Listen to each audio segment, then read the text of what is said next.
Alors, c'est ça, on va étudier une sikha du Rabbi, qu'il a dit il y a exactement 30 ans. C'est une sikha qui est composée de 3 discours que le Rabbi a dit, donc la veille du Ditevet, donc la veille au soir après Arvit. Ensuite, le lendemain, le jour du Ditevet entre Mincha et Arvit. Et le Shabbat de Parashat Vayechi. Donc c'est exactement comme cette année-là, où le jeûne de Ditevet tombait un mardi. Et après, il y avait le Shabbat Parashat Vayechi qui était le 14 Tevet. En fait, le Rabbi, dans cette sikha, il fait un lien entre la paracha de la semaine, donc la paracha de Vayechi, la dernière paracha du livre de Bereshit, et le jeûne du Ditevet. Parce qu'en réalité, on connaît l'enseignement du Shlach Kadosh qui nous dit que toutes les parachiotes sont lues à une certaine période de l'année. Donc il est évident qu'il y a un lien entre les parachiotes et les événements pendant lesquels les parachiotes sont lus. Or, généralement, la paracha de Vayechi est souvent lue à la même période, à la même semaine que le jeûne du Ditevet. Donc c'est évident que c'est pas par hasard, c'est qu'il y a forcément un lien entre l'événement du Ditevet, le jeûne, et la paracha de la semaine. Alors tout d'abord, la paracha de la semaine, c'est quoi? C'est la paracha de Vayechi, qui finalise tout le premier livre de la Torah. Et le premier livre de la Torah, c'est le livre de Bereshit, qui s'appelle aussi Sefer HaYashar, c'est-à-dire le livre de la droiture. Pour quelle raison ce livre de Bereshit s'appelle le livre de la droiture? Parce qu'en fait, dans le livre de Bereshit, on nous parle de Avraham, Yitzhak et Yaakov. Donc, dans ce livre, on parle de Avraham, Yitzhak et Yaakov, qui sont appelés les gens qui sont droits. Comme on l'a souvent étudié durant tout le livre de Bereshit, on a souvent étudié cette notion de Maaseh Avot Siman Abanim, que les actions de nos pères sont un signe pour les enfants. C'est-à-dire que le comportement que nos patriarches ont eu, Avraham, Yitzhak et Yaakov, c'est un message, un don de force pour nous qui sont leurs descendants. Et donc, il est évident que tout le livre de Bereshit, c'est un livre qui est rempli énormément de messages pour nous. On a le livre de Bereshit qui traite de nos racines, de notre source, Avraham, Yitzhak, Yaakov. Et ensuite, on va commencer le livre de Shemot, et ensuite de Vaikra, Bamidbar, Devarim, qui est notre histoire à nous, l'histoire du peuple juif. Et donc, en fait, la paracha de Vayechi, c'est la transition entre qui étaient nos ancêtres, Avraham, Yitzhak, Yaakov, et l'histoire du peuple. L'histoire de 3 personnages extraordinaires, et l'histoire du peuple qui commence en Égypte. Et donc, en réalité, cette paracha-là, elle doit forcément recéler quelque chose de fondamental, qui est cette idée de quoi? De Vayechi Yaakov. La paracha s'appelle Vayechi Yaakov. Yaakov a vécu. Où est-ce que Yaakov a vécu? On dit que Yaakov a vécu 17 ans en Égypte. Et dans plein de commentaires et de la Chassidut, on peut dire, mais Yaakov a vécu, c'est quand même un mot fort. Et le commentateur d'expliquer qu'en réalité, Yaakov a vécu ses plus belles années en Égypte. Ce qui paraît complètement paradoxal. Parce qu'en réalité, Yaakov a été capable, donc déjà il a vécu ses meilleures années en Égypte, parce qu'il avait déjà revu son fils, Yosef, et il a vu qu'en réalité tous ses enfants, ils étaient dans le droit chemin, et même malgré le fait qu'il était en Égypte, lui aussi a continué dans le droit chemin. Et donc c'est ça en réalité le message de Vayechi Yaakov, c'est que Yaakov c'est l'élu parmi les patriarches. On a Avraham, Yitzhak, Yaakov, on a souvent étudié qu'en réalité Yaakov, c'est l'élu parmi Avraham, Yitzhak, Yaakov, parce qu'en fait Avraham, lui, il a eu Yitzhak, mais il a aussi Ishmaël, Yitzhak, lui, il a eu Yaakov, mais il a aussi Esav, mais Yaakov, c'est le seul qui a eu que des enfants de Sadjikim. Donc c'est notre modèle véritable. Et le comportement de Yaakov, ce qui a permis à Yaakov de Vayechi, de vivre, malgré les difficultés de sa présence en Égypte, c'est ça en réalité le message de Parashat Vayechi. C'est l'idée de se dire que, voilà, maintenant vous les bénis Israël, vous allez être en Égypte. Et la force qui va vous permettre de pouvoir survivre en Égypte et de continuer à vivre malgré les difficultés de l'exil et même la force qui va vous permettre de pouvoir sortir de cet exil-là, c'est cette idée de Vayechi Yaakov. C'est ce message que Yaakov va vous livrer. Et on voit ça dans toute la paracha. Dans toute la paracha, on voit que Yaakov, il bénit ses enfants. Il bénit ses 12 fils, qui sont les 12 tribus, qui sont en réalité nos 12 piliers par le biais desquels tout notre peuple est basé. Et on dit, ouais, dans notre paracha, que Yaakov, il quitte ce monde. Mais la paracha s'appelle Vayechi Yaakov. C'est-à-dire qu'on est dans la paracha où Yaakov quitte ce monde, et le nom de la paracha s'appelle Yaakov a vécu. Normalement, c'est très bien que le nom d'une chose définit la chose. On a généralement le nom d'un objet, ou le nom d'une personne, qualifie en réalité qui il est. Donc il y a une domaine, il y a plus forte raison pour le nom d'une paracha. Si une paracha s'appelle ainsi, c'est pas parce que juste le premier mot de la paracha, c'est ce mot-là. Mais c'est parce qu'en réalité, c'est ça qui définit toute la paracha. Donc c'est paraît un peu bizarre que la paracha s'appelle Vayechi, et on parle de Yaakov, que Yaakov a vécu, dans la paracha où on parle que Yaakov a quitté ce monde. Parce qu'en réalité, dans la Gemara, on dit que Yaakov l'omet. Yaakov, il fait partie des 2 seuls personnages sur lesquels on dit qu'il n'est pas mort. Moshe et Yaakov. Ce sont les deux seules personnes sur lesquelles on dit qu'ils ne sont pas morts. Comment peut-on dire que Yaakov n'est pas mort? Pourtant, dans la paracha même, on voit il a été embaumé, qu'on l'a enterré, etc. Donc, comment peut-on dire que Yaakov n'est pas mort? Réponse de la Gemara, Mazaro Bachaim, Afu Bachaim. Si ses descendants sont vivants, alors lui aussi est vivant. C'est-à-dire que Yaakov, c'est notre source spirituelle, et il vit en chacun d'entre nous. Si les descendants de Yaakov sont vivants, c'est-à-dire quoi être vivant?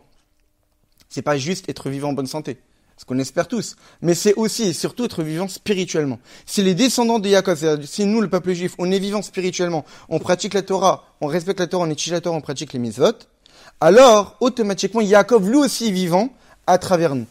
Et donc c'est ça en réalité le message de la paracha, c'est de se dire que c'est la paracha qui nous enseigne à comment le peuple juif peut être vivant malgré les difficultés de l'exil, parce que là on est en Égypte.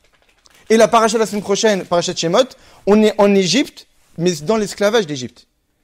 Et donc cette paracha-là, c'est comme c'est qu'on nous dit, voilà ce qu'il va falloir faire pour espérer survivre à l'exil et même provoquer la Géoula. Et c'est pour cette raison que la fin du Sefer Bereshit, quand on finit un livre, qu'est-ce qu'on dit? Chazak, Chazak, Venit Chazak. C'est quoi Chazak? Renforcez-vous. Là, on va passer de la fin de Vayechi au début de Shemot. Vous allez rentrer en exil. Vous allez rentrer en esclavage. Alors on vous dit Chazak. On vous dit renforcez-vous. De quelle manière vous allez vous renforcer? Par Vayechi Yaakov. Par la force que Yaakov, ce qui lui a permis à vivre malgré l'Égypte, malgré sa présence en Égypte, de continuer à vivre en tant que Yaakov Avinu, le représentant, le modèle spirituel qu'on doit tous atteindre, eh bien c'est ça qui va nous permettre à nous de pouvoir continuer malgré les difficultés de l'exil. Donc ça c'est le message global de la paracha. Quel est le lien avec Asara B'Tevet, avec le jeûne du 10 Tevet de demain? Alors il faut savoir que le 10 Tevet fait partie des 4 jeûnes qui ont été institués par nos maîtres, liés à la destruction du temple. Donc le premier jeûne, c'est le 10 Tevet, c'est le siège de Jérusalem, où les armées de Nebuchadnezzar ont entouré la muraille. Ensuite, quelques mois plus tard, il y a eu le 17 Tammuz, la fissure, la brisure de la muraille et l'entrée dans Jérusalem. Le 9 Av, destruction du temple. Et ensuite, quelques temps plus tard, le 3 Tishri, la mort de Guédalia, le jeune de Guédalia.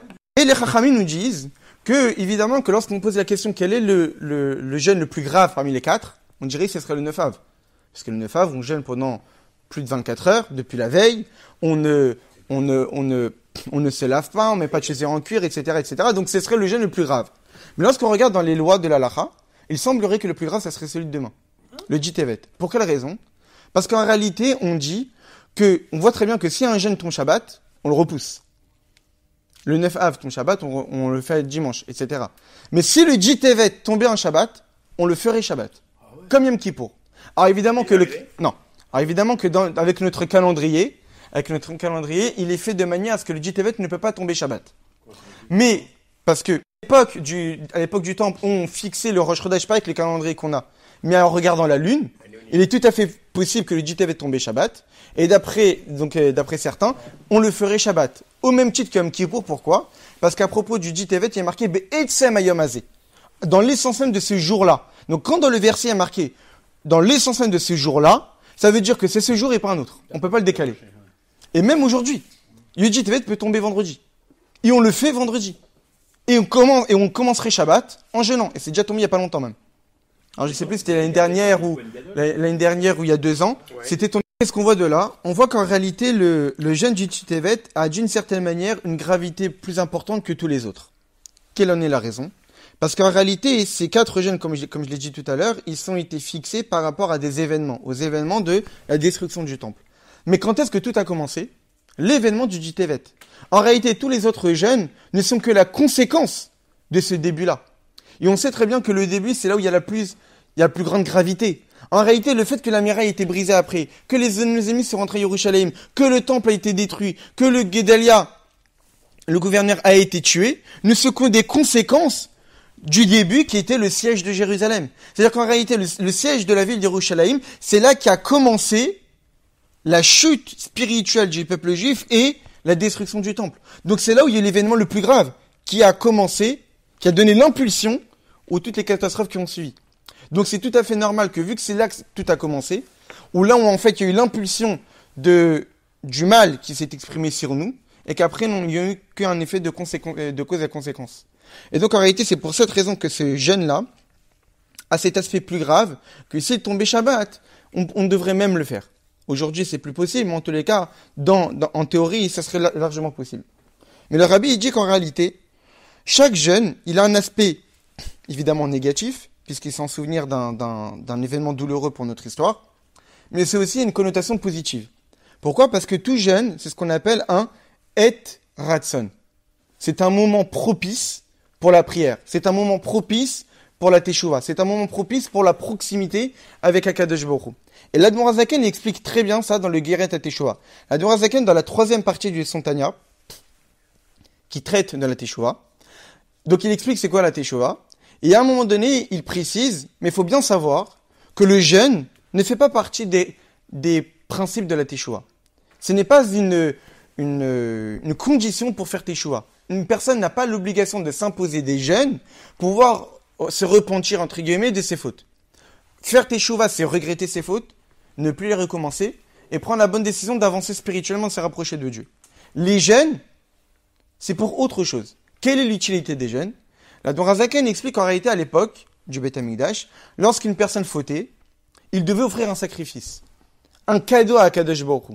Comme deux personnes qui une personne s'est mal comportée vis-à-vis d'une autre, cette personne-là a demandé des excuses. C'est très bien, mais il y a quand même une trace. Il y a une brisure qui s'est faite dans cette amitié-là. Alors la personne qui s'est mal comportée, pour essayer de retrouver l'amitié de l'époque, elle va offrir des cadeaux. Je me suis excusé, mais je vais faire un geste vers toi pour montrer qu'en réalité, j'ai envie de retrouver la proximité qu'on avait avant même qu'il y ait eu cette dispute-là. Et c'est pareil pour le juif. Le juif, lorsqu'il a fait des fautes, donc il a créé une distance avec Akadosh Baruch Hu, il fait teshuva. Maintenant, cette teshuva-là, c'est vrai, Akadosh Baruch Hu accepte cette teshuva. Et ça veut dire que cette faute-là, je vais plus te la rappeler, et dans le monde futur, on n'en parlera même plus. Mais d'un autre côté, il y a une froideur qui s'est installée entre nous. J'aurais plus vraiment de plaisir à regarder ta Avodat Hashem. Tu vas étudier la Torah, tu vas pratiquer les misotes, mais tu t'es quand même mal comporté vis-à-vis de moi. Ok, tu as demandé pardon, mais un pardon n'efface pas tout. Il y a quand même quelque chose qui a été fait. Alors, le juif, il a besoin de montrer à Dieu qu'il veut véritablement se rapprocher de lui. Au point de lui offrir un cadeau, de montrer que je suis prêt à faire des efforts. Et je veux véritablement retrouver cette proximité-là. Aujourd'hui qu'on n'a plus le temple, qu'est-ce qui remplace le cadeau ? Le jeûne. Parce que lorsqu'on offre un sacrifice, on brûle un animal. On brûle de la graisse. Et lorsqu'en fait, on offrait un animal, c'est celui qui offrait un animal, il devait penser que c'est moi normalement qui aurait dû être offert. Et donc en réalité, lorsque je brûle l'animal, je brûle mon âme animale qui était à l'origine des fautes que j'ai commises. Donc aujourd'hui, lorsqu'on n'a plus le temple, faire des jeûnes, c'est remplacer le sacrifice. Parce que lorsqu'on fait des jeûnes, on brûle des graisses. On diminue notre existence. Au lieu de la développer et de manger et donc d'exprimer notre existence, notre graissièreté, on la diminue. Et donc c'est comme si qu'on fait cet acte de montrer à Dieu qu'on veut retrouver la proximité qu'on avait avec lui avant de fauter. Maintenant aujourd'hui, c'est vrai que c'est très difficile de s'imposer des jeûnes parce que les générations sont plus basses et très faibles. Alors l'Admor HaZaken dit que ce qui remplace les jeûnes, c'est la tzedaka. Donc lorsqu'on veut retrouver une proximité avec Dieu, il faut donner la tzedaka. Donc un jeûne en réalité, c'est un moment de et ratson, c'est un moment de propice pour se rapprocher d'Akadosh Baruch Hu. C'est un moment où en fait on montre à Dieu qu'on est prêt de se rapprocher de lui. C'est un moment où notre prière est plus entendue que n'importe quel autre jour. Et donc en réalité, qu'est-ce qu'on a dit ? On a dit que le jour du 10 Tevet est plus grave négativement par rapport à tous les autres, parce que c'est le début de la catastrophe. Mais aussi positivement, il est plus grand que tous les autres. Pour quelle raison ? Parce qu'en réalité, qu'est-ce qui s'est passé le 10 Tevet ? C'était le siège d'Yerushalayim. Mais c'était juste le siège.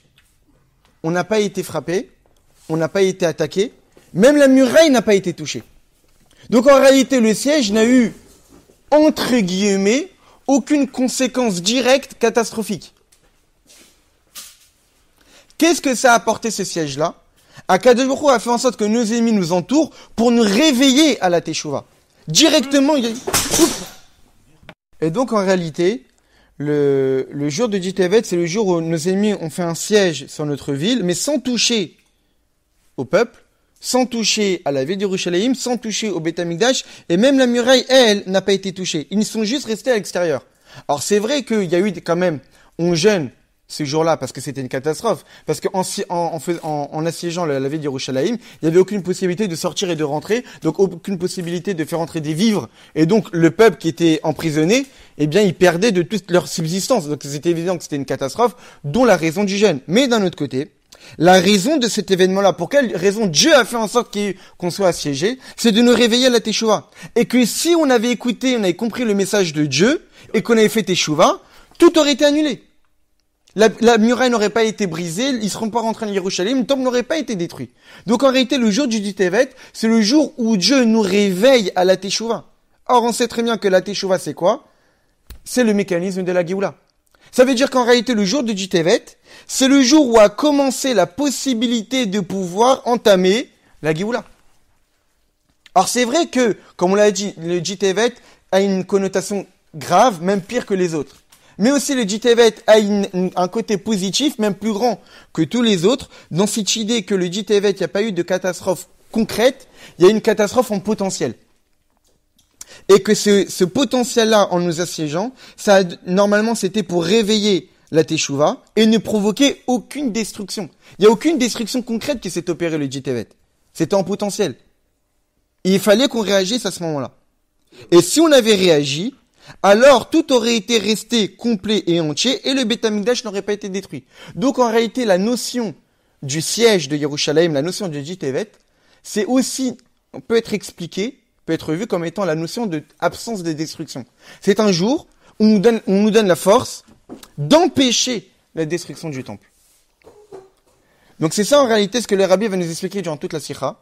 C'est cette idée que ce jour du Tevet, c'est un jour extraordinaire. C'est évident, il faut se souvenir de la catastrophe qui nous est arrivée. Mais d'un autre côté, c'est un jour où il faut profiter, c'est un Etratsan, un moment propice, pour se rapprocher d'Akadosh Baruch Hu, parce que Dieu, ici, en ce jour-là, il a mis un événement en avant pour nous réveiller. Et que si on avait compris le message, tout aurait été annulé. Donc c'est un jour propice où on nous donne la possibilité d'annuler l'exil. C'est un jour propice où on nous donne la possibilité d'annuler la destruction du temple. Donc ça, globalement parlant, c'est ça l'idée du Tevet. Maintenant, le Rabbi il va rentrer encore beaucoup plus dans les détails, avec une notion fondamentale, qui en réalité, le Tevet, c'est le début de la destruction du temple, puisque comme on l'a dit, c'est à partir de ce moment-là que, par la suite, le temple a été détruit, mais c'est aussi le début de la construction du troisième Beth Amikdash. Puisqu'en réalité, quand le premier Beth Amikdash a été détruit, c'est à partir de ce moment-là qu'il y a eu le début de la construction du troisième. Parce que si une maison est détruite, c'est évident pour avoir l'intention de la reconstruire. Donc vu que le début de la destruction du temple, c'était le Tevet, c'est-à-dire que le Tevet, c'est le début de la construction du troisième. Alors le Rabbi rapporte une prophétie du Yecheskel. Dans la prophétie du Yecheskel, le prophète Yecheskel fait une prophétie du siège de Jérusalem. Et comment il voit le siège de Jérusalem dans sa prophétie? Il y a marqué, va kachlecha, et toi tu prendras machavat barzel, une poêle en fer, venatata ota kir barzel benecha venair, et elle sera pour toi comme un mur de fer, comme une muraille de fer, comme un siège de fer, entre toi et la ville, vaïta bematzor, et cette ville-là sera assiégée, ot il et bet Israël, cela est un signe pour la maison d'Israël. Ça veut dire que le prophète Yecheskel a prophétisé a vu le siège de Yerushalayim à travers la symbolique du barzel, du fer. C'est-à-dire qu'on définit le jour du Tevet par le symbole du fer du barzel. Et c'est sur ça que le Rabbi va s'attarder pour nous expliquer à travers cette idée qu'est-ce que le fer, le barzel, dans la connotation négative, puisque ça représente le siège de Jérusalem, mais aussi évidemment dans sa connotation positive, parce que pour vaincre notre ennemi qui est le fer, il faut aussi utiliser le fer. Et donc ça va être notre outil qui va nous permettre de pouvoir combattre notre ennemi. Et même plus que cela, c'est que ce barzel-là, ce fer-là, comme on l'a dit, étant donné que le Tevet est le début de la destruction du temple, donc le fer va représenter la destruction du temple, mais c'est aussi le début de la construction du troisième temple. Donc ce fer va aussi représenter le troisième temple. Et donc c'est ça qu'on va commencer à expliquer. Le signe du siège s'est exprimé à travers le barzel, qui fait allusion à la destruction du temple, Parce qu'on sait très bien que dans le Beth Amikdash, le fer était strictement interdit. Va'abayt be'evneto even shelema. Et qu'en réalité, le Beth Amikdash était construit de pierres entières, mais on ne devait pas entendre le fer dans le Beth Amikdash. On ne taillait pas les pierres dans le temple, on les taillait à l'extérieur du temple. Le fer n'avait pas sa place dans le Beth Amikdash. Pour quelle raison? Parce qu'étant donné que le fer représente justement l'outil qui diminue la vie, l'épée, les armes, donc il est évident que quelque chose qui diminue la vie ne doit pas être présent dans l'endroit qui représente la longévité, que c'est là où il y a le misbéar, que c'est là où on offre les sacrifices, c'est qui permet aux Juifs de continuer à vivre, de s'attacher à Kadosh Baruch Hu. Donc c'est évident que quelque chose qui représente la mort n'a rien à faire dans un endroit qui représente la vie. Et donc c'est pour cette raison que le fer n'a pas sa place dans le temple. Au point que quand on dit parmi tous les prélèvements dans la paracha de Teruma, on parle pour la confection du Mishkan, il y a marqué Vizot Teruma Zav Kesef un Chochet, il y a de l'or, il y a de l'argent, il y a du cuivre, aval barzel, mais le barzel c'est pas marqué dans la Torah. Il n'y a pas de fer qui est marqué. L'obi Mishkan et l'obi Migdash, dans le Mishkan et dans le Migdash il n'y a pas de fer. Pour quelle raison? Parce que le fer représente ce qui va détruire le temple. Et étant donné que c'est ça ce qui va détruire le temple, ça n'a rien à faire dans le temple. Et donc c'est pour cette raison que Yézéchiel a prophétisé le siège de Jérusalem à travers une poêle en fer. Parce que le siège de Yerushalayim, c'est ça ce qui va être à l'origine de la destruction du temple. Donc étant donné que c'est l'origine de la destruction du temple, elle est symbolisée par quelque chose qui représente la destruction du temple. Mais ça, c'est le fer vu du côté péjoratif, négatif. Mais pour réparer ces fers-là, pour contrer ces fers-là et le vaincre, on doit utiliser aussi Barzel d'Ekdusha, le fer dans la sainteté. C'est quoi le fer dans la sainteté? Les Chachamim disent dans la Gemara que Kol Talmid Chacham, tout Talmid Chacham, tout sage, chez Eno Kalshek et Barzel, qui n'est pas dur comme du fer, Eno Talmid Chacham n'est pas un Talmid Chacham. Quelqu'un qui étudie la Torah, c'est quelqu'un qui doit être dur. On dit à propos d'Eretz Israël, Eretz Asher Avane à Barzel. On dit que les pierres d'Eretz Israël sont comparées à du fer. Dans Parashat Ekev. Et on dit Atikre Avanea et la Bonea. Ne lis pas Avanea, c'est pierre, mais Bonea, c'est constructeur. Donc quand on dit que en terre d'Eretz Israël, en Eretz Israël, il y a ces pierres sont de la pierre, Avanea, on peut le lire aussi Bonea, c'est constructeurs. Quels sont les constructeurs de la terre d'Israël? C'est qui étudient la Torah. Et ceux qui étudient la Torah sont comparés à du fer. Pour quelle raison? Parce que lorsqu'on étudie la Torah, on doit avoir un côté têtu, caché au ref. On doit être prêt à affronter tous nos ennemis. On doit être prêt à affronter tous les arguments et être dur comme fer, sans bouger de ses convictions et prêt à rester droit dans ses bottes. Et ça doit représenter le dévoilement de l'essence même de l'âme. La neshama du juif, elle a cette capacité de ne pas pouvoir se faire influencer. Mais pouvoir justement ne pas se faire influencer, fait dur. Il faut pas être capable d'être malléable par les arguments qui nous entourent. Donc un Talmid Chacham qui est le représentant de la Torah, et que la Torah est immuable, elle est Torah Temet. Elle est vraie. Elle ne change pas en chaque génération, en aucun endroit, en aucune période, elle ne change cette Torah-là. Donc quelqu'un qui représente la Torah ne doit pas être quelqu'un qui est sujet à être influençable. Donc pour ne pas être influençable, tout Talmid Chacham, tout quelqu'un qui représente la Torah, ça doit être quelqu'un qui doit avoir une certaine part de dureté pour écraser ceux qui se battent contre la Torah et pour écraser aussi évidemment le Yetzer Hara. Et donc on voit en réalité que le fer a une connotation négative pour la destruction du temple, mais c'est une connotation positive parce que c'est à travers le fer, à travers le juif qui est dur, qui est attaché à Dieu, quelles que soient les situations, qui sera capable de vaincre les ennemis. Et ça, on le voit d'autant plus le jour du Jitevet. Parce que le jour du Jitevet, c'est quoi? Il y a eu le siège de Yerushalayim. Et le siège de Yerushalayim était là dans quel but? De nous réveiller à la Teshuvah. Et c'est quoi nous réveiller à la Teshuvah? C'est de se dire que quoi qu'il arrive, je resterai attaché à Kadosh Baruch Hu. C'est-à-dire d'être dur comme du fer. C'est ça l'idée que le jour de Jitevet, à la fois est représenté par le fer négativement, parce que c'est à l'origine de la destruction du temple, mais aussi représenté par le fer positivement, parce que le siège de Yerushalayim, c'était un événement qui n'a rien provoqué de catastrophe immédiatement, mais qui a dû provoquer un réveil de Teshuvah. Et ce réveil de Teshuvah devait réveiller chez le peuple juif une dureté qui faisait chez eux une force qui leur empêcherait de se faire influencer. Et même plus que cela, le Rabbi continue. que toute l'intention et tout le but des événements de ces sièges-là, jusqu'à même la destruction du temple par le fer, parce que malheureusement on n'a pas fait Teshuva, c'était pour qu'on puisse arriver au véritable fer. De quel fer on parle ici? La construction du troisième Beth Amikdash. C'est-à-dire qu'en réalité, le jour de Jitevet, où il y a eu le siège, où la catastrophe a commencé, et que malheureusement ça a donné la possibilité à la destruction de la muraille, la destruction de Yerushalayim, la destruction du temple, donc l'impact du fer dans notre peuple, mais ça va donner la possibilité plus tard à la construction du troisième temple, qui lui aussi est allusionné par le fer. En quoi? C'est marqué dans le Midrash que Zahav, Kesef, Unchoshet. Il y avait 3 matériaux fondamentaux qui étaient utilisés pour le Mishkan, qui sont l'or, l'argent et le cuivre. Les Chachamim nous disent que l'or, l'argent et le cuivre sont des symboles représentant Abraham, l'or, Yitzhak, l'argent, et Yaakov, le cuivre.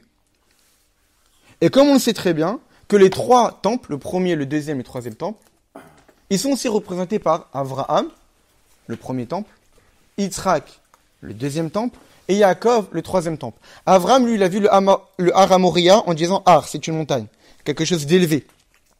Comme le premier temple qui est extraordinaire. Yitzhak, on disait de lui qu'il a vu la Soar Bassadé, il est sorti dans les champs pour aller discuter. Un champ qui s'est fait labourer, comme le deuxième temple qui manquait des choses. Mais Yaakov, lui, il a vu comme étant une maison établie, qui dure pour l'éternité. Et donc on voit qu'Abraham, lui, il est le représentant du premier temple, Yitzhak le représentant du deuxième temple, et Yaakov le représentant du troisième temple. Et donc comme si qu'en fait on avait 3 choses. Premier temple, Abraham, l'or. Deuxième temple, Yitzhak, l'argent. Troisième temple, Yaakov, le cuivre. Pour quelle raison? Parce qu'a priori le cuivre, c'est le matériau le plus bas. Or c'est représentant du troisième temple. Comment c'est possible? Parce qu'en réalité, le troisième temple, et la question, et le rabbi en parle immédiatement, parce qu'en réalité, le troisième temple, c'est ce qui fait suite à l'exil. Ça veut dire que le troisième temple ne sera produit, ne sera créé, que parce qu'on a fait tout le travail de l'exil, qui est de réparer la faute du Nachash, Nechoshet, Nachash, la faute du serpent. Réparer toutes les erreurs qui ont été commises depuis la création du monde. Quand on réparera toutes les fautes, là, on aura le troisième temple. Le troisième temple est représenté par le Nechoshet.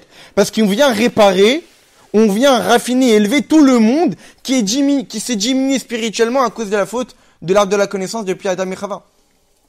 Donc c'est normal que le troisième temple, il est représenté par le cuivre, par Yaakov, par la force du peuple juif en exil. On commence à comprendre le lien avec Parashat Vayechi, on est en exil avec la force de Yaakov pour continuer à survivre en exil. On va vaincre l'ennemi et ça qui va nous donner la possibilité d'obtenir le troisième temple. Mais le rabbi de continuer. Et donc, on peut même rajouter que le Nechoshet, le cuivre, fait allusion même à la situation donc de l'exil. Mais Veilu Hashlemut de Beit Hamikdash Shishim Yorumezot Be Shelemata Nechoshet Hashlemut de Barzel. Et donc le rabbi même y rajoute. Il dit qu'en réalité, on peut même rentrer dans les détails et de dire que l'or, c'est le premier temple. L'argent, c'est le deuxième temple. Le Nechoshet, le cuivre, c'est la période de l'exil. Et le troisième temple, c'est le fer. Donc on a les 3 matériaux, l'or, l'argent, le cuivre, mais ce qui est en dessous de ces 3 matériaux-là, qui n'a pas été utilisé pour le Mishkan, qui n'a pas été utilisé pour le premier temple, qui n'a pas été utilisé pour le deuxième temple, mais qui va être le symbole du troisième temple, le fer. Qui pourtant, jusqu'à maintenant, il y a une connotation négative, celle d'être restriction du temple. Alors, est-ce que c'est... Il dit, le rabbi continue, il donne les détails. L'or, l'argent et le cuivre, on sait très bien que c'est dans cet ordre-là. L'or, c'est le plus élevé, l'argent et le cuivre.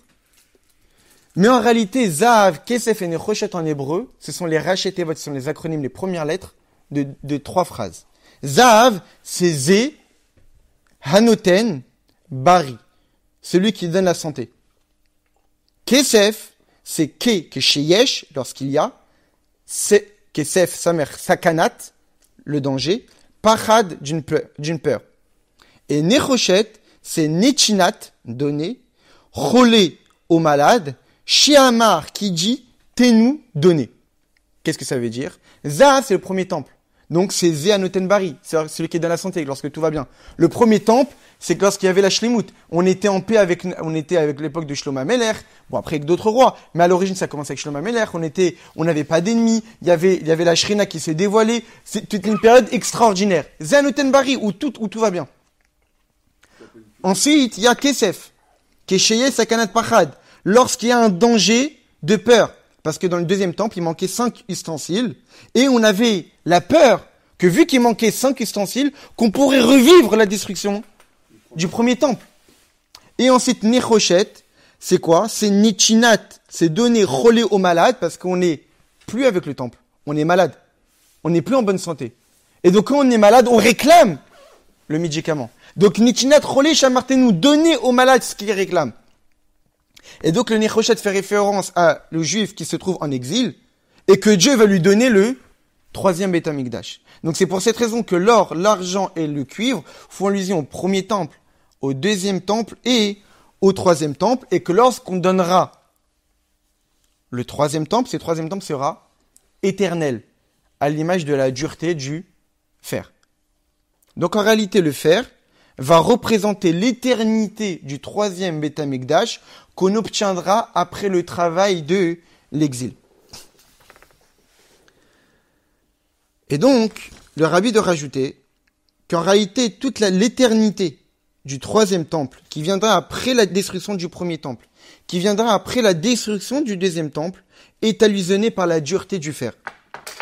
Et donc, globalement parlant, qu'est-ce qu'on a vu jusqu'à maintenant? On a vu que le Jitevet, en réalité, c'est un jour propice pour faire Teshuvah, parce que Dieu, il a fait un événement, il a fait tout un épisode de siège de Yerushalayim pour nous réveiller à la Teshuvah, pour nous réveiller de se rapprocher de lui, que si on l'avait écouté, tout aurait été annulé. Et que ce siège-là était allusionné par du fer, faisant référence à la destruction du temple, au point même que dans le temple, c'est interdit qu'il y ait une quelconque trace de fer. Mais d'un autre côté, vu que le siège est à l'origine de la Teshuvah, et la Teshuvah à l'origine de la Géoula, et la Géoula, donc le 3e temple, donc le fer est aussi représentant du 3e temple. Et donc le rabbi nous expliquait qu'en réalité, les 3 matériaux qui sont utilisés pour tous les autres temples font allusion à ces périodes-là. L'or, le 1er temple, l'argent, le 2e temple, le cuivre, l'exil, et l'arrivée au 3e temple qui nous est donné, et qui est représenté par le fer. Maintenant, le rabbi dit qu'on va rentrer encore beaucoup plus profondément en expliquant d'après la Kabbalah et la Chassidut. C'est expliqué dans les écrits du Harizal que le mot barzel, le mot fer, c'est les premières lettres du Bet Bila, Resh Rachel, Zayin Zilpa et Lamed Léa. C'est-à-dire que le mot fer, ce sont les premières lettres des 4 femmes de Yaakov. Bila, Rachel, Zilpa et Léa. Alors je ne sais pas si Margaret Thatcher s'est appelée la dame de fer par rapport à ça, mais donc dans les écrits du Harizal, le Harizal nous dit qu'en réalité le mot Barzel, ce sont les 4 lettres, les 4 premières lettres des 4 femmes de Yaakov, les matrices, les mères des 12 tribus. Mais on a dit que le Barzel, le fer, représente le mal, représente ce qui a détruit le temple. Donc en réalité, le fer, du côté négatif, c'est ce qui est à l'opposé de la matrice du peuple juif. La matrice du peuple juif, ce sont les 4 mères fondatrices, les femmes de Yaakov qui ont donné naissance aux 12 tribus. Mais le fer négatif, c'est ce qui justement détruit les 12 tribus, ce qui a détruit le temple, ce qui a exilé le peuple juif. Donc l'opposé à ce fer-là. Mais le rabbi remarque, si on regarde l'ordre du mot Barzel, il y a d'abord Bila, qui était la servante. Et après Rachel, qui était la vraie femme. Ensuite, il y a Zilpa, qui était la servante. Et après, il y a Léa, qui était la vraie femme. C'est-à-dire que dans le mot Barzel, le fer, on met d'abord la servante, Bila avant Rachel, et Zilpa avant Léa.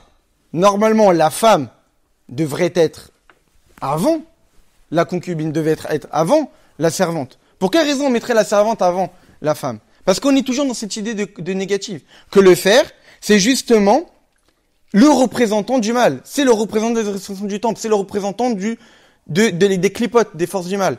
Comme à l'image de certains rois à une certaine époque, qui avaient des femmes pour avoir des enfants, pour avoir des héritiers, mais qui avaient des concubines pour leur propre plaisir.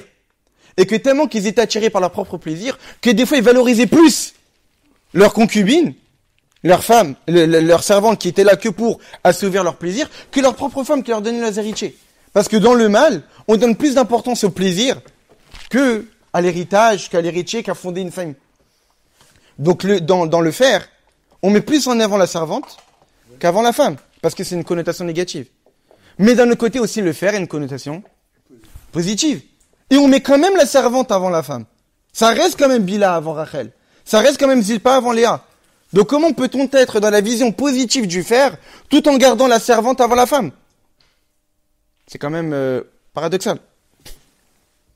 Alors Rabbi dit d'abord, pour comprendre comment peut-on accepter que la servante soit mise avant la femme, il faut d'abord comprendre en réalité qui étaient les Imaot, les mères, les femmes de Yaakov et les femmes aussi de Noavot.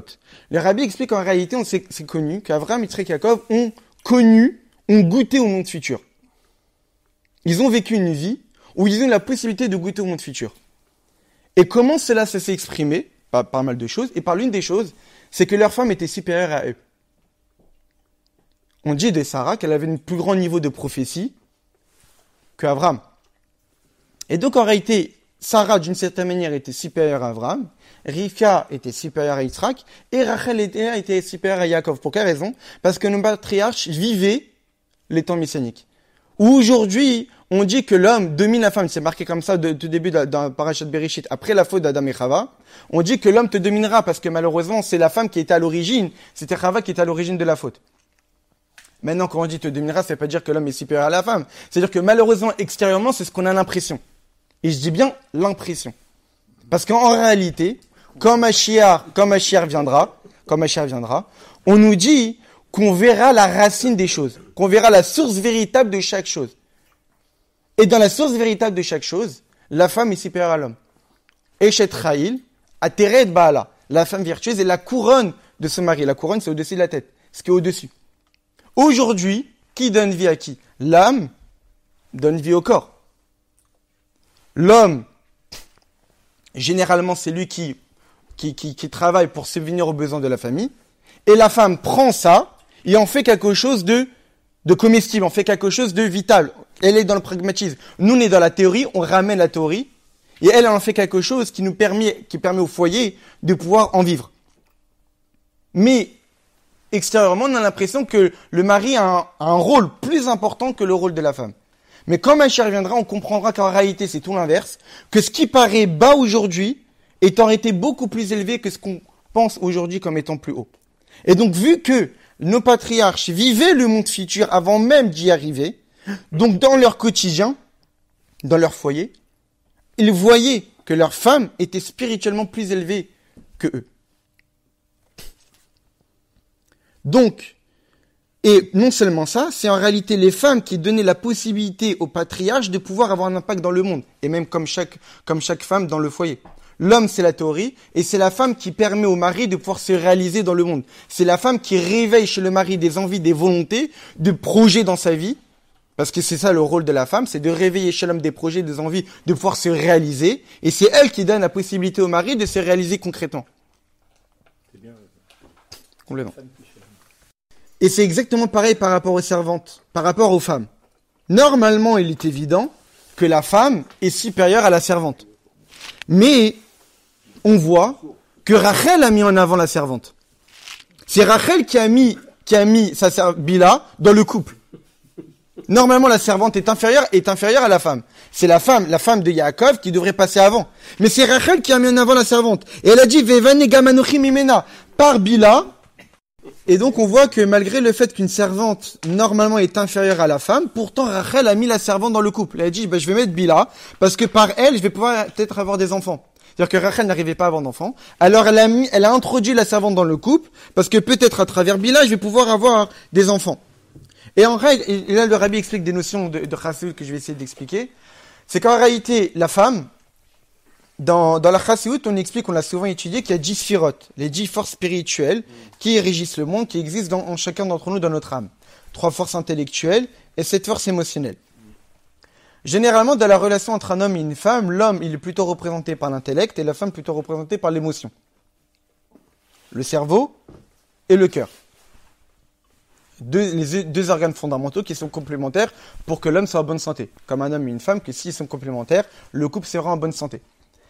Maintenant, dans les émotions, dans les 7 forces émotionnelles, elles sont partagées aussi en 2. 6 forces émotionnelles qui vont être l'origine, le don, et la septième force qui va être la réalisation. Comme l'homme qui donne et la femme qui reçoit et qui concrétise. L'image pour un enfant, l'homme donne, la femme reçoit et concrétise à travers la grossesse et donner un enfant. Donc la femme en réalité, elle est allusionnée par la dernière sphira, la 10e, la malchoute, la royauté. Maintenant, cette royauté-là, c'est expliqué dans la Chassidoute, qu'en réalité, la royauté céleste, c'est ce qui est à l'origine de la vitalité de tous les mondes. Lorsque Dieu créa le monde, il a créé le monde par le biais d'un mécanisme qu'on avait souvent étudié, qu'au début, Dieu a eu l'idée de créer le monde, et après, par des étapes de causes et conséquences, la lumière divine est descendue de niveau en niveau, de manière à créer des mondes spirituels, des êtres spirituels, etc., etc. Maintenant, il y a une force spirituelle qui est à l'origine du passage du potentiel au concret, à la réalisation, c'est la malchoute. La royauté, la femme, qui on voit bien dans notre quotidien, est beaucoup plus pragmatique que l'homme, réalisée dans le concret, que l'homme est plus théorique. Mais les imaot, les femmes de nos patriarches, Sarah, Rivka, Rachel et Léa, c'est ce qu'on appelle malchoute de Hatzilut, donc la royauté du premier monde spirituel. Celle qui reçoit la lumière divine des 9 sphirotes supérieures, des 9 forces supérieures. Elle juste la reçoit. Maintenant, les servantes, c'est aussi des femmes. Donc, représentent aussi cette royauté-là. Mais cette royauté-là qui descend dans les mondes spirituels. Pas qui réceptionne la lumière spirituelle, l'origine, la source, mais qui reste dans le premier monde, mais qui va faire descendre dans le deuxième monde Bria, le troisième monde Yetzira, et le quatrième monde Asiya, jusqu'à notre monde. Donc, en réalité, comme c'est que la servante, comme le rôle d'une servante, c'est d'agir dans le monde concret. C'est de servir. C'est d'agir dans le monde. C'est de descendre dans les choses un peu basses que peut-être l'homme et la femme s'empêcheraient de faire, mais qu'elle, la servante, c'est son rôle d'agir de la sorte. Comme si qu'on a la source spirituelle, le mari, on a la femme qui réceptionne le don du mari, mais qui va faire descendre ça dans le monde concret? L'action de la servante. Yaakov, lui, les patriarches, de eux-mêmes, ne voulaient pas s'attacher à des servantes. Parce que pour eux, c'était une bassesse. Parce que c'est la source spirituelle. Et la servante, elle, c'est l'action dans le monde matériel, dans le monde du bas, intervenir dans les mondes spirituels beaucoup plus bas. Mais la femme, Rachel et Léa, ont compris qu'il était nécessaire de mettre la servante, cette capacité de faire descendre les choses dans le monde concret, parce que c'est seulement de cette manière-là qu'on peut faire vivre les choses. Et on le voit bien, que c'est seulement par l'intervention de Bila et de Zilpa qu'il y a eu les véritables 12 tribus. S'il n'y avait pas eu Bila et Zilpa, il n'y aurait pas eu les 12 tribus. Qu'avec Rachel et qu'avec Léa, il n'y aurait pas eu les 12. Les 12 n'ont été obtenus que par le biais de la présence de la servante, Bila, et de la servante, Zilpa. Et donc, qu'est-ce qu'on voit de là? On voit qu'en réalité, l'intervention de la servante permet quoi? Permet de faire descendre la vitalité divine dans les niveaux les plus bas possibles, jusqu'à qu'on arrive à réaliser le projet concrètement. Donc on voit bien d'une certaine manière que la servante est supérieure à la femme. Donc on voit bien d'une certaine manière que la servante est supérieure à la femme dans le côté positif. On a la femme du mari qui va permettre au mari de se réaliser. Mais pour que la réalisation soit le plus concret possible, arriver vraiment aux choses concrètes, ça c'est l'intervention de la servante. Pour que les 12 tribus soient créées, existent véritablement, il était nécessaire que les servantes interviennent. Et donc c'est pour cette raison que les servantes ont, d'une certaine manière, supériorité par rapport aux femmes. Donc dans le mot Barzel, Bila, Rachel, Zilpa, Léa, les servantes passent avant. Parce que lorsqu'on parle de réalisation concrète, on pense au Barzel, le fer, au troisième Beth Amikdash, réalisation concrète, qui est la force qui va permettre de réaliser concrètement le projet de Dieu, le troisième Beth Amikdash, le fer, c'est la force des servantes, la malchoute, la royauté divine, dans le concret. Et le Rabbi continue encore à expliquer une autre notion fondamentale, qui est cette idée-là, que à travers les choses qui sont basses, en réalité se cachent les choses les plus élevées. On le voit ça même dans le Beth Amikdash. On voit, c'est expliqué en Chassidut, une différence fondamentale entre le Mishkan, donc le tabernacle qu'il y avait dans le désert, et le Beth Amikdash. C'est quoi la différence? C'est que le Mishkan, le sol, c'était de la poussière de la terre, donc du minéral. Les murs, c'est du bois, du végétal. Et le toit, c'était des tentures, la peau d'animaux. Donc, minéral, végétal, animal. Le Beth Amikdash, que de la pierre. Que du minéral. Qui est le règne le plus bas de 4 règnes. Entre le minéral, végétal, animal et l'humain, le plus bas, c'est le minéral. Donc c'est quand même assez étonnant que le Beth Amikdash, qui est la demeure pour Dieu fixe, éternelle à Yerushalayim, soit confectionné par les matériaux les plus bas. Alors que celui qui était temporaire, dans le désert, il est quand même de minéral, de végétal et d'animal. Alors, dans la Chassidut, on explique pourquoi. C'est expliqué dans la Chassidut qu'en réalité, comment on le voit le monde aujourd'hui, on voit qu'il y a une certaine hiérarchie, qu'il y a des choses basses et des choses plus élevées. Mais lorsqu'on regarde dans la racine des choses, de la source spirituelle des choses, c'est expliqué dans le livre du Harizal que le monde a été créé comme un mur qui s'est tenu droit et qui est tombé. Et que la pierre la plus haute du mur est descendue le plus éloigné du mur et la pierre la plus basse est restée la plus proche du mur. C'est-à-dire qu'en réalité, les choses qui dans les mondes spirituels sont les plus élevées, dans notre monde, sont les choses les plus basses, et les choses les plus basses dans les mondes spirituels sont les choses les plus élevées dans notre monde. Et c'est expliqué en Chazut pour quelle raison? Parce qu'il y a un klal qui dit Kol agavoa gavoa beyoter, yored le matam mata beyoter, que les choses les plus élevées descendent dans les choses les plus basses. Et en réalité, et dans la Chazut, on donne énormément d'exemples à ça. Par exemple, dans le domaine de l'éducation, de l'enseignement. Les gens pensent que pour enseigner à des enfants, on va prendre des maîtres ou des enseignants ceux qu'on a sous la main. Parce que c'est pour des enfants. Mais pour des universitaires, ça, on va prendre les plus hauts. Alors qu'en réalité, c'est tout à fait le contraire. Parce que pour enseigner à des enfants, ça veut dire pour être capable de transmettre et de faire comprendre à des enfants qui n'ont pas des notions intellectuelles très développées, des notions assez complexes, faut quelqu'un qui maîtrise totalement le sujet. Et tellement qu'il les maîtrise, qu'il est capable de donner des exemples et de trouver les mots que même un enfant est capable de comprendre. Donc de faire descendre quelque chose de haut, accessible à même quelqu'un de bas. Donc d'où on voit la grandeur de quelqu'un, la grandeur d'une chose, lorsqu'il est capable de faire passer du haut au bas. Comment on définit la sagesse de Shlomo Amir, qu'on dit que c'était l'homme le plus sage que la Terre ait connu, qui était capable de donner 3000 exemples sur n'importe quelle notion. 3000 exemples. Et un exemple plus profond qu'un autre. C'est-à-dire qu'en réalité, il était capable de trouver des répercussions concrètes sur chaque notion intellectuelle 3000 fois. Pour dire comment il maîtrisait les sujets, parce qu'il était capable de trouver des déductions et des répercussions de chaque notion dans n'importe quel domaine. Autre exemple qui est donné en Chassidut, c'est, par exemple, d'où on voit la clarté d'une lumière, l'intensité d'une lumière, lorsqu'on se met loin. Lorsqu'on est proche et qu'on voit la clarté de la lumière, on voit pas forcément l'intensité de sa lumière. Mais si on se met loin et malgré l'éloignement, on la voit toujours malgré la distance, ça prouve que la lumière est forte. Donc d'où on voit la force d'une chose, lorsque même dans la bassesse, elle est toujours là. Le fait que le minéral existe, et que le minéral est vivant, et que malgré sa bassesse, il est toujours vivant, c'est qu'on lui a donné une vitalité extraordinaire qui est capable d'exister, même dans la bassesse. Donc le Beth Amikdash, qui devait représenter les temps messianiques, il devait forcément être confectionné à l'image des temps messianiques, à l'image de la Géoula.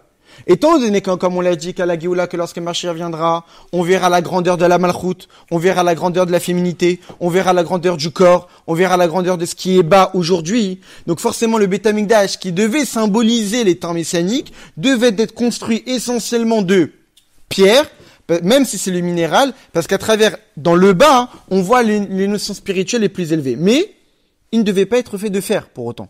Pourquoi? Parce que le fer, c'est plus bas que la pierre.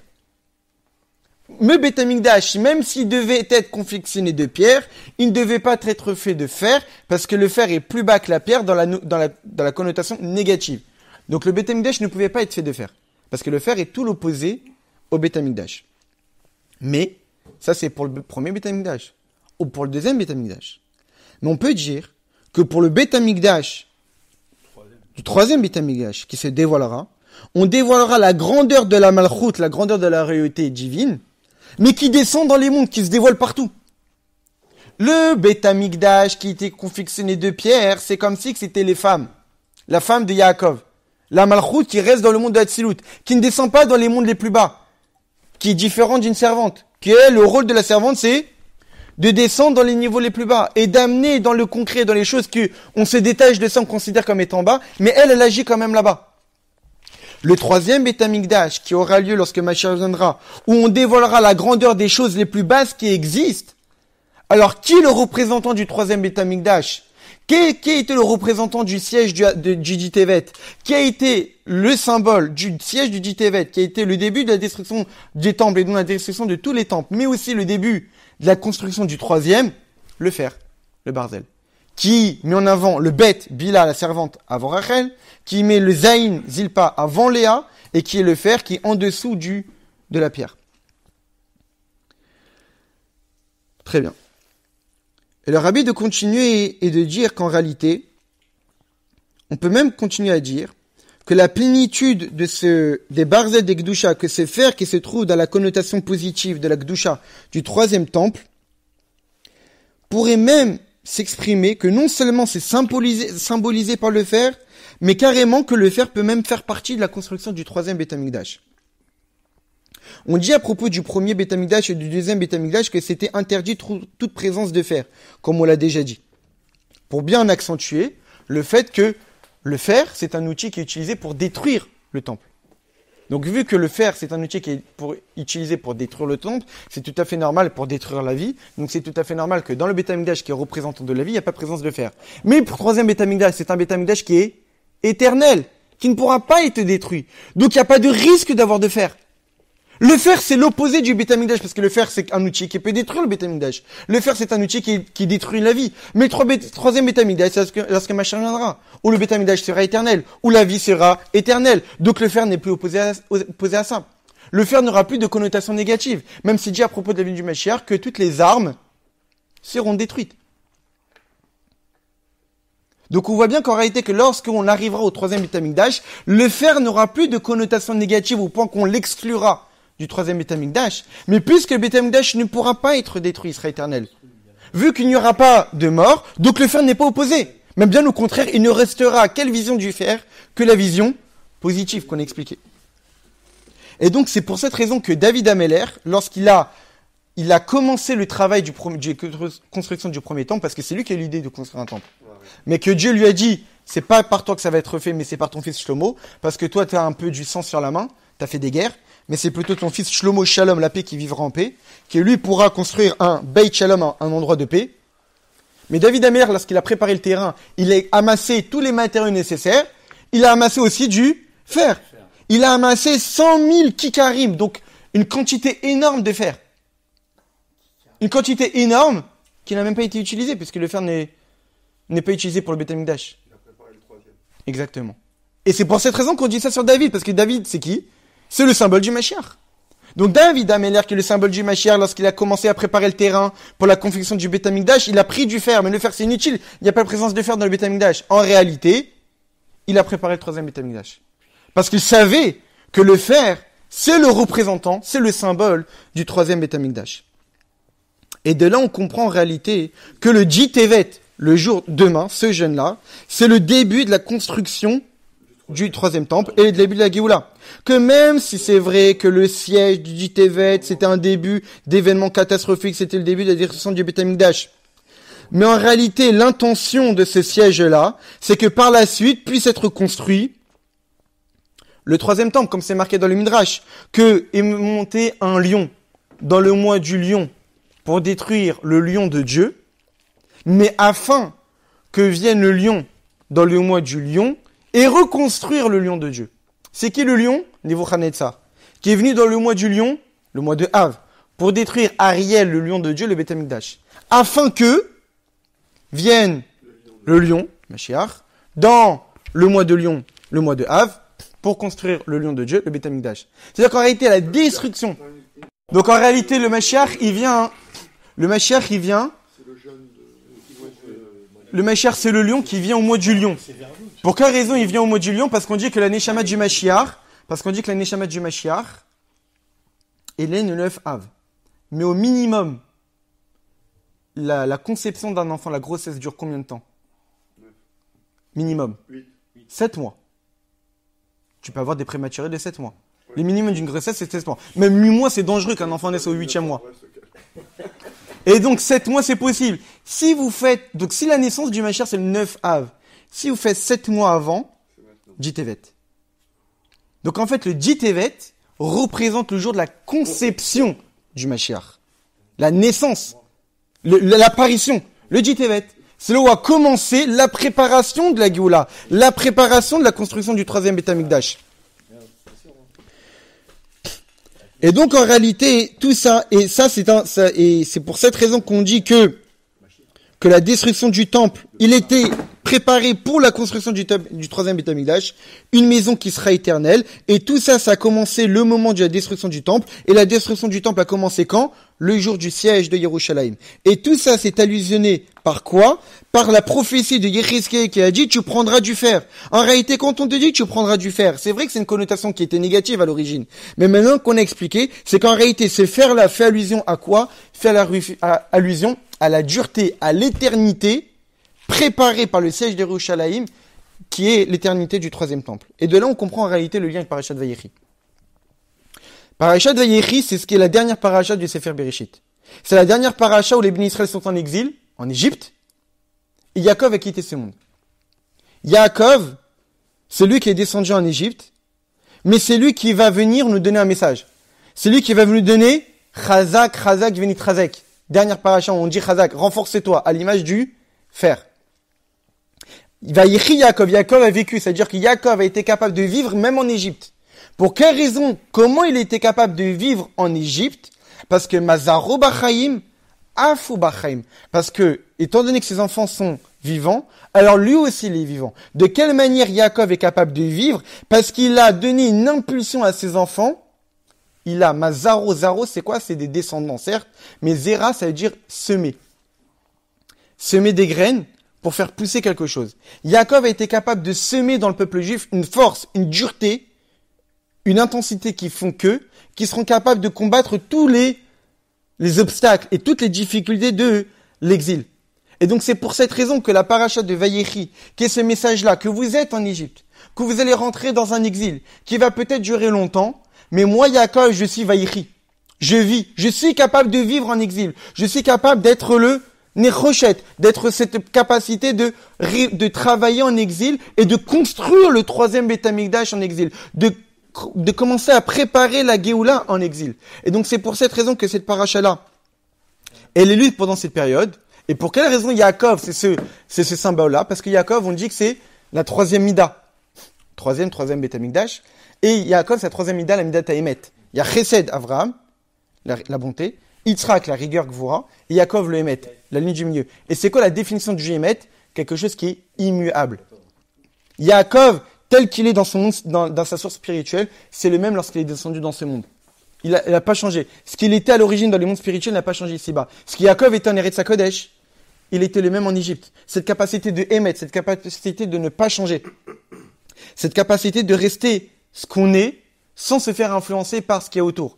Dans cette capacité de nitzriout, d'éternité, à l'image de l'éternité du troisième Beth Amikdash, qui découle de la dureté du barzel, du fer, qui est capable de même descendre dans les mondes les plus bas à l'image des servantes, qui a cette capacité de descendre dans les mondes les plus bas, comme les Bénis Israël qui vont descendre en Égypte, mais de rester fort comme du fer et de ne pas se faire influencer. Et le rabbi de dire, et en réalité, c'est quoi le message? Le message, c'est de se dire qu'en réalité, à Sarah Betevet, c'était Zarou Bachaim. À Sarah Betevet, c'était des graines qui ont été semées, à l'image de notre paracha. On dit de Yaakov qui était vivant, parce que ses descendants, ils sont vivants. Lorsque tu sèmes des graines chez tes enfants, qui seront capables que même en ton absence de continuer à respecter l'éducation que tu leur as donnée, c'est ça le message. Yaakov a donné une éducation à ses enfants, que même lorsqu'il va quitter ce monde, Mazarou Bachaim, si vous êtes vivant, moi aussi je suis vivant. La véritable force d'éducation que les parents doivent donner à leurs enfants, c'est cette capacité de donner une éducation que pas lorsque le père n'est plus là, pas parce qu'il a quitté ce monde, parce qu'il a d'autres occupations, mais ça perdure. C'est marqué dans la Chassidoute dont on voit la crainte d'un élève, même en absence du professeur. Pas parce que le professeur est là qu'il le craint, même en son absence, il le craint. Dont on voit la crainte du juif, c'est que même si on ne voit pas Kadosh Baruch Hu, on le craint quand même. Dont on voit la force d'éducation d'un parent, que même lorsque un enfant grandit et que peut-être il a quitté le cocon familial, il reste quand même attaché à l'éducation et aux valeurs que ses parents lui ont données, parce que c'était pas juste des paroles en l'air que les parents donnaient, c'était des valeurs. Comment des parents sont capables de donner ces valeurs-là et que ça puisse perdurer dans le temps? Parce que c'était des exemples, parce que c'était vrai, parce que c'était quelque chose qui était véridique pour eux, et c'était des convictions, ils étaient sincères lorsqu'ils ont parlé. Des enfants, des enfants, ce sont des personnes qui captent véritablement le message des parents. Lorsqu'un parent est sincère, il capte le message. Lorsqu'un parent n'est pas sincère, lorsqu'un parent n'est pas vrai, lorsqu'un parent n'est pas un exemple, ça va pas perdurer dans le temps. Donc en réalité, l'un des messages de notre paracha lié à Sarah Betevet, c'est cette idée de semer. À Sarah Betevet, le jour du Jitevet, qui était le jour du siège de Yerushalayim, ça a semé les graines de la délivrance finale.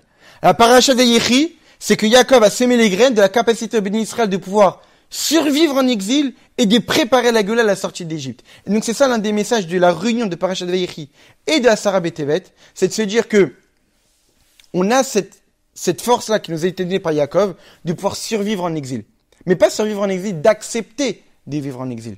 C'est d'avoir les forces de provoquer. Zera, c'est quoi? C'est de planter des graines pour faire croître quelque chose. Que quand on travaille en exil, en faisant des misotes, en étudiant la Torah, pas juste des actes standards arrêtés dans un temps, mais des actes dans notre quotidien qui sont capables de nous changer, qui sont capables de produire des choses, de faire apparaître des nouvelles choses, c'est-à-dire faire en sorte que nos actes-là ne sont pas des actes stériles, mais des actes qui vont produire un avancée spirituelle, qui vont produire un avancée spirituelle pour nous-mêmes, un avancée spirituelle pour le peuple juif, c'est d'être capable d'agir en exil pour faire naître la Géoula, à l'image du siège de Yerushalayim, qui certes à l'origine était un événement catastrophique, un événement négatif, parce que malheureusement on n'a pas compris le message de Dieu, qui voulait nous pousser à faire Teshuvah, d'où la raison pour laquelle, vu qu'on n'a pas compris, il y a le jeûne, ce jeûne-là existe. Mais ce jeûne-là, c'est un moment propice pour réveiller sur tout ce qu'on a expliqué, pour réfléchir sur tout ce qu'on a expliqué. C'est de se dire que Dieu a fait en sorte qu'il y ait un siège pour nous réveiller, pour réveiller à la Teshuvah. Et que si on s'était réveillé à la Teshuvah, alors on aurait provoqué que tout ça, ce sera arrêté net. Malheureusement, on n'a pas pu le faire. On peut encore le faire aujourd'hui. Avec cette idée de barzel de fer. Cette capacité d'être dur. Malgré tous les obstacles qu'on peut avoir autour de nous. Malgré tous les obstacles qu'on peut avoir en exil, on a cette dureté, cette barzel-là, qui nous a été donnée en héritage par Yaakov, cette capacité de pouvoir provoquer et créer l'éternité. Que si on sert Dieu convenablement, si on éduque nos enfants convenablement, en leur donnant des valeurs qui vont les accompagner durant toute leur vie, ça va nous permettre de pouvoir vivre en exil, Vayechi Yaakov, vivre nos plus belles années. C'est-à-dire quoi? C'est-à-dire être capable que même si on est en exil, même si on n'est pas en Eretz Israël, avec le 3e Beth Amikdash, on peut avancer, on peut produire des belles choses et produire la Géoula.